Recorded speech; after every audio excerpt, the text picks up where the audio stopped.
রাধে কৃষ্ণ বন্ধুরা। বন্ধুরা, আপনাদের সকলকে জানাই আগামী নতুন বছরের অনেক অনেক শুভেচ্ছা। বন্ধুরা, একদিন পরে 2024 সাল শেষ করে আমরা 2025-এ পা রাখবো, মানে বছরের প্রথম দিন। শাস্ত্র বলছে যে বছরে প্রথম দিন যদি কিছু কার্য করা যায় বা যদি কিছু জিনিস বাড়িতে কিনে এনে তা সঠিক স্থানে রাখা যায় তো সারা বছর সেই বাড়িতে অর্থ সুখ শান্তি প্রদান করে। এবং বছরে প্রথম দিন যারা এই সামান্য ফলটি পায় বা বাড়িতে নিয়ে আসে সেই বাড়িতে স্বয়ং ভগবান বিষ্ণু এবং মা লক্ষ্মী চরণ রাখেন। ফলে সারা বছর কখনো সেই বাড়িতে অর্থ সুখ শান্তির কমতি হয় না। তাই অবশ্যই কিন্তু বন্ধুরা, আপনারা বছরের প্রথম দিন এই সামান্য জিনিসগুলো বাড়িতে নিয়ে আসতে একদম ভুলবেন না। তো চলুন বন্ধুরা, এবার আমরা জানি যে এই দিনে রান্নাঘরের কোন জিনিসগুলো আপনারা বাড়িতে কিনে আনবেন। নাম্বার 1, ধান অথবা চাল। বন্ধুরা, আমাদের হিন্দু ধর্মে চালকে মা অন্নপূর্ণা বা মা লক্ষ্মীর সাথে তুলনা করা হয়। তাই মায়ের কাছে প্রার্থনা করার সময় আমরা বলি যে মা, আমাদের বাড়িকে তুমি ধন ও ধান্যে ভরিয়ে দাও। কারণ ধন এবং ধান হচ্ছে মা লক্ষ্মীর অংশ। মা লক্ষ্মীর পুজো ধান ছাড়া কিন্তু বন্ধুরা সম্ভব হয় না। এছাড়া ধান হচ্ছে খাদ্যের প্রতীক, যা ছাড়া কিন্তু বন্ধুরা আমরা কখনোই বাঁচব না। তাই শুভ দিনে বন্ধুরা, আপনারা মায়ের প্রতীক হিসাবে সামান্য একটু আতপ চাল এনে মায়ের ভোগ অথবা পায়েস রান্না করে মাকে নিবেদন করতে ভুলবেন না। বা সিংহাসনের পাশে আপনারা একটি কাচের পাত্রের মধ্যে কিছুটা চাল ভরে তা সারা বছর রেখে দেবেন। নাম্বার 2, হলুদ। বন্ধুরা, এই দিনে যে কোনো ধরনের হলুদ বাড়িতে কিনে আনা অত্যন্তই শুভ। এছাড়া এই দিনে বন্ধুরা একটি কাঁচা হলুদের গাঁট, একটি 1 টাকার কয়েন এবং একটি লক্ষ্মী কড়ি মা লক্ষ্মীর চরণে তা ছুঁয়ে আপনারা একটি লাল কাপড়ের মধ্যে বেঁধে আপনাদের সিন্দুক বা আপনাদের আলমারির লকারে তা সারা বছর রেখে দেবেন। এছাড়া এই দিনে বন্ধুরা বাড়িতে একটি হলুদ গাছ লাগানো তা বাস্তুর জন্য অত্যন্তই শুভ হয়। তাই পারলে বন্ধুরা এই দিনে আপনারা বাড়িতে একটি হলুদ গাছ অবশ্যই লাগান। নাম্বার 3, নারকেল। বন্ধুরা, নারকেল হচ্ছে মা লক্ষ্মীর অত্যন্তই প্রিয়। তাই এর জন্য নারকেলকে শ্রীফলও বলা হয়। তাই হিন্দু ধর্মে কোনো শুভ কাজ শুরু করার আগে নারকেল ভাঙার প্রথা রয়েছে। মানা হয় যে মা লক্ষ্মীর পুজো কিন্তু নারকেল ছাড়া বা নারকেলের উপকরণ ছাড়া সম্পন্ন হয় না। তাই আমরা প্রত্যেকেই মায়ের পুজোর দিন মায়ের কাছে নারকেল নাড়ু নিবেদন করি, যাতে মায়ের কৃপা এসে আমাদের বাড়িতে পড়ে। নাম্বার 4, ধনে। বন্ধুরা, এই পবিত্র মাসে এই পবিত্র দিনে বাড়িতে ধনে কিনে এনে সন্ধেবেলায় মা লক্ষ্মীর চরণে তা রাখা অত্যন্তই শুভ। কারণ বন্ধুরা ধনে দেখবেন যে তাড়াতাড়ি বৃদ্ধি পায়। তাই এর জন্য ধনেকে সুখ শান্তি বৃদ্ধি, আয় বৃদ্ধি এবং সমৃদ্ধি বৃদ্ধির সূচক মানা হয়। নাম্বার 5, লবণ। বন্ধুরা, লবণ আমাদের কাছে একটি সামান্য জিনিস হলেও কিন্তু এর প্রভাব কিন্তু অনেক অনেক গুণ বেশি। লবণ যেমন আমাদের শরীরকে সুস্থ রাখে, তেমনি রাহু ও কেতুর কুপ্রভাব থেকেও আমাদের বাড়িকে রক্ষা করে। তাই এই দিনে বন্ধুরা আপনারা সামান্য সন্দক লবণ কিনে এনে তা দিয়ে সেই দিনে ঘর মুছবেন। এতে অলক্ষ্মী বিদায় হয়। এবং সামান্য লবণ দিয়ে যদি আপনারা এই দিনে মায়ের ভোগ রান্না করে মাকে নিবেদন করতে পারেন তো বন্ধুরা সারা বছর আপনারা মায়ের কৃপায় ধনধান্যে ভরা থাকবেন। বন্ধুরা, কিছুতেই কি আপনাদের হাতে অর্থ থাকছে না? বাড়িতে কি প্রায় আপনাদের ঝগড়া ঝামেলা লেগেই রয়েছে? রোগ ব্যাধি কি আপনাদের পিছন ছাড়ছে না? তো বন্ধুরা, কালকে মানে গণেশ চতুর্থীর দিন আপনারা গরু বা কুকুরকে এই খাবারটি খাইয়ে দিন। দেখবেন বন্ধুরা যে প্রথম পূজ্য ভগবান শ্রী গণেশের আশীর্বাদে আপনাদের জীবন থেকে সকল সমস্যা, সকল বিপত্তির কেমন নাশ হয়েছে। কারণ বন্ধুরা, যার উপর ভগবান শ্রী গণেশের আশীর্বাদ থাকে তার ওপর সকল দেব দেবীর আশীর্বাদ হয়ে যায়। কারণ আমাদের হিন্দু শাস্ত্র অনুসার 5 জন প্রধান দেবতাদের মধ্যে শ্রী গণেশ অন্যতম। কোনো কাজ ভগবান শ্রী গণেশের আশীর্বাদ ছাড়া কখনো সম্পন্ন হয় না।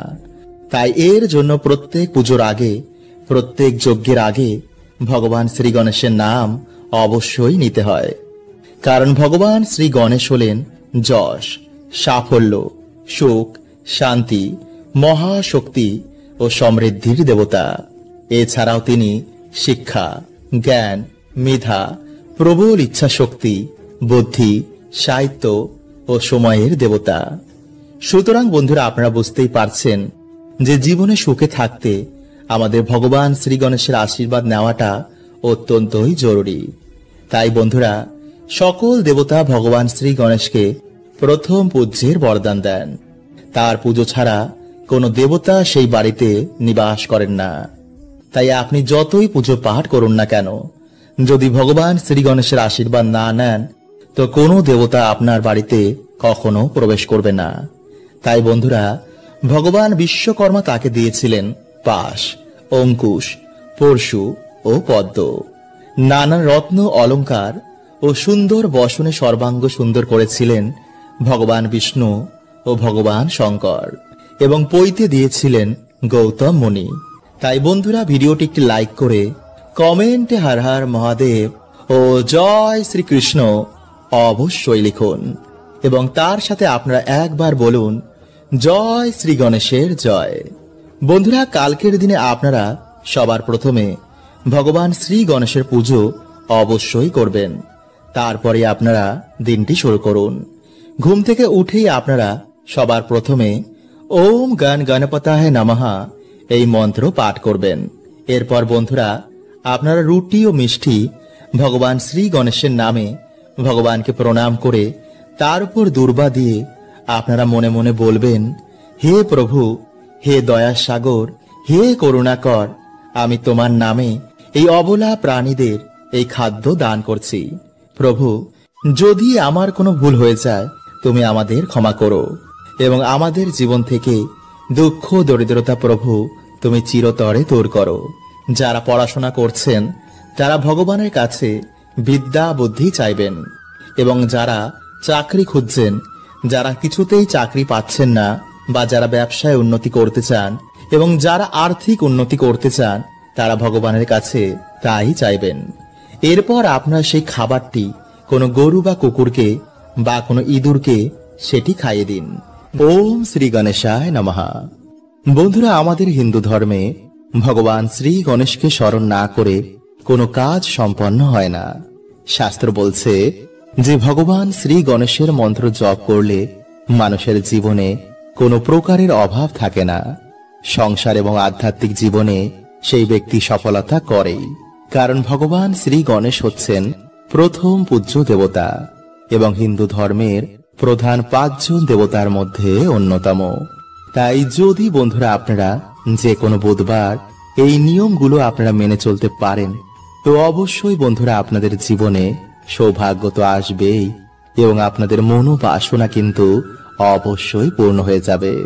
তাই ভক্তি মনে বন্ধুরা আপনারা ভিডিওটি অবশ্যই পুরো দেখুন, এবং ভিডিওটি বন্ধুরা আপনারা একটি লাইক করে কমেন্টে আপনারা বলুন জয় শ্রী গণেশের জয়।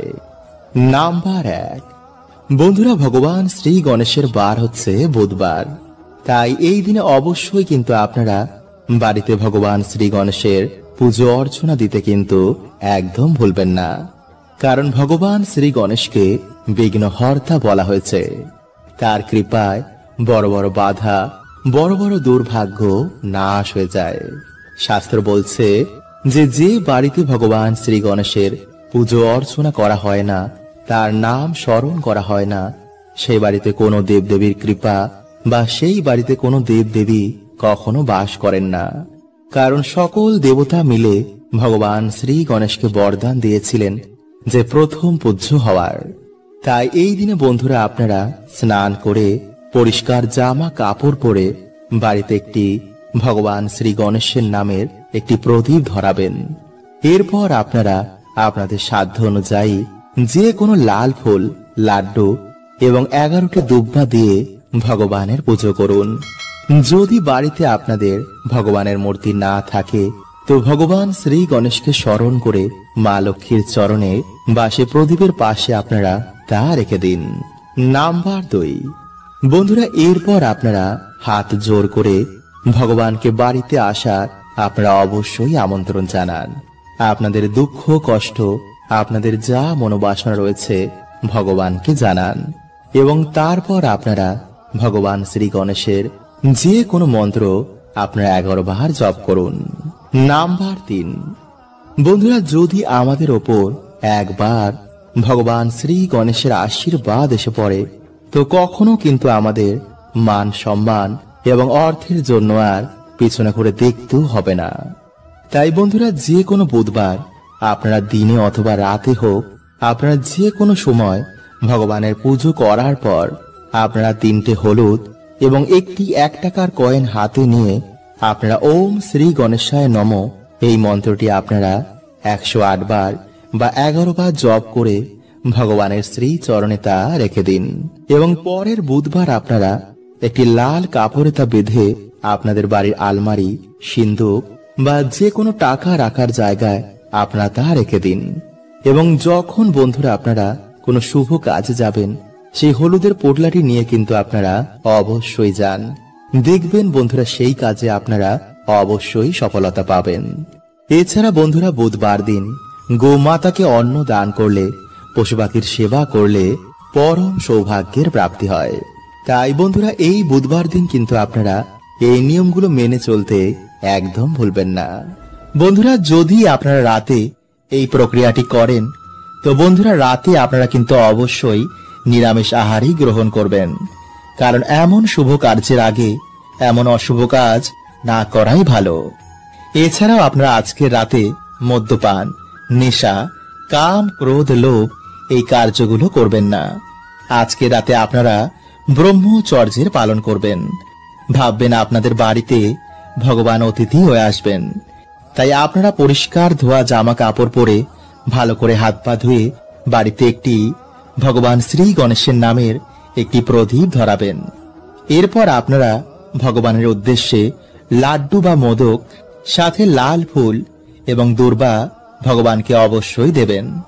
এরপর ভগবানের আরতি করে আপনারা ভগবানকে আপনাদের বাড়িতে আমন্ত্রণ জানাবেন। বলবেন, হে প্রভু, হে বিঘ্নহর্তা, হে সিদ্ধিদাতা, হে করুণাকর, হে দয়ার সাগর, হে পার্বতী নন্দন, হে প্রভু, তুমি আমাদের বাড়িতে এসে এই সামান্য ভোগটুকু গ্রহণ করে আমাদের দয়া করো। তোমার এই ভক্তের জীবন থেকে সমস্ত দুঃখ কষ্ট প্রভু হরণ করে নাও। যারা ছোট আছো তারা যদি এগুলো কিছুই জোগাড় করতে না পারো তো সামান্য হাত জোর করে ভগবানের কাছে দাঁড়িয়ে ভক্তি মনে প্রভুকে স্মরণ করো আর এই কথাটি বলো। এরপর রাতে যখন আপনারা ঘুমোতে যাবেন তখন আপনারা ভগবানের সামনেই মন্ত্রটি 3 বার পাঠ করবেন, আর তা হলো ভগবান শ্রী গণেশের গায়ত্রী মন্ত্র। ওম এক দন্তায় বিদ্মহে বক্রতুণ্ডায় ধীমহি তন্নো বুদ্ধি প্রচোদয়াৎ। বন্ধুরা এই মন্ত্রটি আপনারা টানা 11 দিন জপ করবেন। এতে আপনাদের জীবন থেকে সমস্ত দুঃখে নাশ হবে। জীবনে এত সুখ সমৃদ্ধি আসবে যা আপনারা কল্পনাও করতে পারবেন না। যেই বাড়িতে ভগবানের আশীর্বাদ থাকে সেই বাড়িতে মা লক্ষ্মী নিজে নিবাস করেন। সমস্ত দেব দেবীর আশীর্বাদ সেই বাড়িতে থাকে, ফলে সেই বাড়ি স্বর্গ হয়ে যায়। তাই সবার প্রথমে বন্ধুরা আপনারা আপনাদের বাড়িকে পরিষ্কার করে ফেলুন। বাড়িতে যেন কোনো রকমের কোনো ময়লা না থাকে। বিশেষ করে আপনাদের ঠাকুর ঘর তা যেন একদম পরিষ্কার পরিচ্ছন্ন থাকে। বাড়ির ঠাকুর ঘরকে আপনারা সেই দিন জলে কিছুটা কর্পূর মিশিয়ে ভালো করে ঘর মুছুন। সকাল সকাল সেই দিন আপনারা স্নান করে বাড়িতে মা লক্ষ্মী এবং ভগবান শ্রী গণেশের পুজোর আয়োজন করুন। ভগবানকে চন্দনের তিলক দিন। ভগবানের পুজোয় সেই দিন দুর্বা ঘাস এবং লাল ফুল অবশ্যই দেবেন এবং ভগবানের পুজোয় আপনারা একটি ঘিয়ের প্রদীপ অবশ্যই জ্বালাবেন। ভগবানের পুজোয় আপনারা সেই দিন মোদক এবং লাড্ডু অবশ্যই দেবেন। এরপর ভগবানের আরতি করে ভগবানের যে কোনো মন্ত্র পাঠ করে আপনারা এই পুজো সম্পন্ন করুন। এরপর আপনাদের যা মনোবাসনা রয়েছে তা প্রভুকে জানান। তো চলুন বন্ধুরা, এবার আমরা জেনে নিই যে এই দিন বা এই সময় আপনারা কি কি কার্য করবেন না। নাম্বার 1, বন্ধুরা বাড়িতে যখন আপনারা পুজো করবেন তখন যেন সেই সময় আপনাদের বাড়ির মেইন দরজা খোলা থাকে। সেই সময় আপনাদের বাড়িতে যেন কোনো রকমের ঝগড়া ঝামেলা চেল্লামিল্লি একদমই না হয়। কারণ বন্ধুরা ভগবান শ্রী গণেশ আপনাদের বাড়িতে অতিথি হয়ে আসবেন। তাই এই সময় যদি আপনারা এই কার্যগুলো করেন তো তিনি আপনাদের বাড়িতে কিন্তু সেই দিন প্রবেশ করবেন না। আর এর ফলে আপনারা সারা বছর ভগবানের আশীর্বাদ পাবেন না। পশু পাখিদের আপনারা সেই দিন অবশ্যই সেবা করুন, গরিবদের কিছু দান করুন। এতে ভগবান শ্রী গণেশ ও মাতা লক্ষ্মী আপনার ওপর খুবই প্রসন্ন হবেন। তাই চলুন বন্ধুরা, এবার আমরা জেনে নিই সেই টোটকাটির ব্যাপারে। বন্ধুরা আপনারা দিনের বেলায় একটি ঘটিতে কিছুটা গঙ্গা জল নেবেন এবং একটি ধূপ নেবেন। এরপর বন্ধুরা আপনারা সেই গঙ্গা জল ডুমুর গাছের গোড়ায় ঢেলে দেবেন। এরপর আপনারা এই মন্ত্রটি 3 বার বলবেন। আর সেই মন্ত্রটি হলো বন্ধুরা, ওম ভগবতে বাসুদেবায় নমঃ। এরপর বন্ধুরা আপনারা সেই ধূপ দিয়ে ভগবান বিষ্ণু ভেবে সেই গাছটির পুজো অর্চনা করুন। তারপর আপনারা হাত জোর করে আপনারা যে সমস্যায় রয়েছেন তা ভগবানকে বলুন। বলবেন, হে প্রভু, আমার জীবনে অনেক কষ্ট, তুমি গিয়ে প্রভু আমার বাড়িতে জীবনের সমস্ত দুঃখ কষ্ট হরণ করে নাও এবং তোমার এই গাছের 3টি ডুমুর আমাকে উপহার দাও। এরপর বন্ধুরা আপনারা গাছ থেকে যতটা ডুমুর লাগবে তা আপনারা এনে একটি লাল কাপড়ের মধ্যে বেঁধে যেখানে আপনারা টাকা পয়সা রাখেন সেখানে রেখে দেবেন। একটি ডুমুর আপনারা লাল কাপড়ের মধ্যে বেঁধে আপনাদের যে সদর দরজা রয়েছে সেখানে টানিয়ে দিন। আর একটি ডুমুর আপনারা শোয়ার যে বালিশ রয়েছে তার মধ্যে আপনারা একটি লাল কাপড় বেঁধে রেখে দিন। কিন্তু বন্ধুরা এই বালিশের মধ্যে যেন আর অন্য কেউ না ঘুমায়। যদি বন্ধুরা আপনারা এইভাবে 7 দিন ঘুমাতে পারেন তো বন্ধুরা আপনারা নিজেরাই দেখবেন যে আপনাদের দুর্ভাগ্য কেমন সৌভাগ্যে পরিণত হয়েছে। কিন্তু বন্ধুরা যদি আপনারা পারেন তো সেই দিন নিরামিষ আহার গ্রহণ করেই এই কাজটি করবেন। আর স্নান করে তবেই বন্ধুরা আপনারা কিন্তু এই গাছের গোড়া যাবেন। হরে কৃষ্ণা, ওম নমঃ শিবায়।